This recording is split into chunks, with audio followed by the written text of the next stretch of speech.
Good morning mga Lodi, update lang tayo sa Pi Network. Ito yung bagong update ng PiChain International, yung background function. Pwede kang mag-create ng store mo at pwede mo nang i-customize. Ito pa lang ay nasa development ang PiChain International, pero tignan mo naman, talagang matindi ang team ng PiChain International. Tapos ito, yung latest update nila about dito sa development ng logistic query na idagdag na 1,300 plus logistics companies around the world ang nailagay na dun sa PiChain applications. So meron babala ang PiChain International dito na PiChain Mall currently does not have an operation team in mainland China. So tandaan natin, pag meron kayong transaction sa from China na ginagamit ang pangalang PiChain Mall, hindi po yan recognized sa PiChain developers. So kung saan lang yung operation team nila is nasa Hong Kong, Macau, Taiwan, wala pa ang PiChain Mall dun sa mainland China. Ang meron dun is yung Pi Barter. So sa pagkakalam ko ay yung application na kung saan nag-operate sa China is I think itong Pi Barter Mall. So pwede nyo i-change to English at marami din silang update. So makita nyo ang sinusunod talaga nila is yung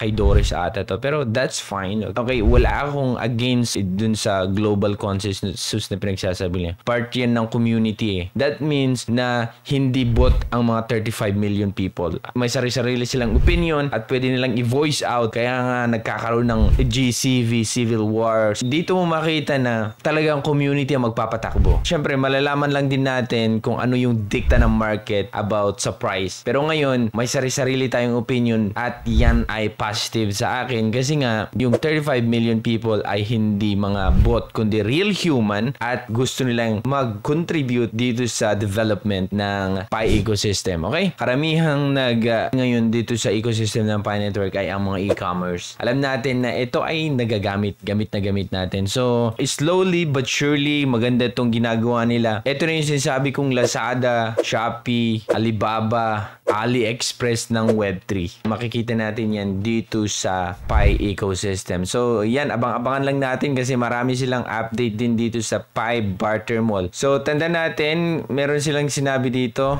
the second news expected to open the Chinese area barter or global barter at the end of this month. Kung nasa Pilipinas ka, pwede kang bumili dun sa Korea or sa Japan, sa Vietnam, sa Hong Kong, sa Thailand. So, kayang-kaya mo nang gawin yun. Yun yung announcement nila dito, PiCoin. So, yun yung update natin dito sa mga project na to. So, gusto ko lang i-emphasize dito na ito yung mga unang nanalo sa Pi Hackathon na kung saan tinulungan sila ng core team para i-develop ito at nakita natin yung bunga. Alam natin yung sinasabi ni Dr. Fan na mag-transfer tayo from extrinsic motivation to intrinsic. Eto na, gumagawa tayo ng paraan para yung extrinsic motivation na yun ang dahilan natin nung una na bakit natin ginagamit yung application. Ngayon, hindi na. Yun, ang update natin. Lahat ay nagpa-progress. Sabi nga ng Dr. Nicholas, slowly but surely. So, kunin ko din ang time na to para invite kayo sa ating meet and greet dito sa Manila Hotel, Zaldi Cafeteria at yung mga pioneers na nag-organize dito. Maraming salamat sa inyo. Napakabuti nyo. Okay? Kaya nag-o ako sa inyo kasi nga kailangan din natin to. Kailangan din natin palakihin yung team natin dito sa Pilipinas. Makita natin meet and greet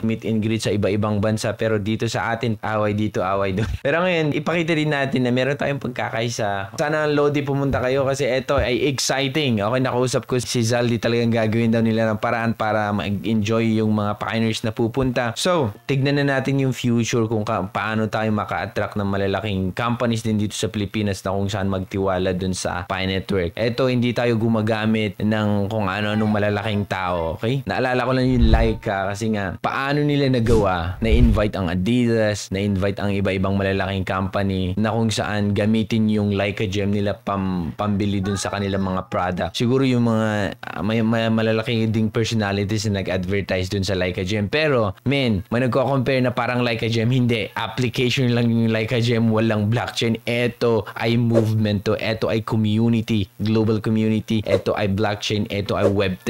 Ito ay Pi Network. So, makita nyo, ang Laika Gem, hindi siya blockchain. Isa lang application lang na kung saan ang motivation ng mga tao is extrinsic. Kasi nga, pumupunta lang sila dun kasi may nakukuha silang gem na i-convert into something. Pero sa atin, hindi. Ganyan tayo nung una, extrinsic. Pero ngayon, nagta-transition tayo. Sana magawa nyo, mahaba-haba pa yung time para makasali kayo saan ka man. Alam ko, kung meron kang time, pwede kang pumunta at inaasahan inaasahan ko kayo na suportahan natin ang Pi Network kasi alam natin may malaking role ang blockchain, cryptocurrency, or ang Pi Network sa future ng Web3. Maraming salamat mga Lodi and thank you so much for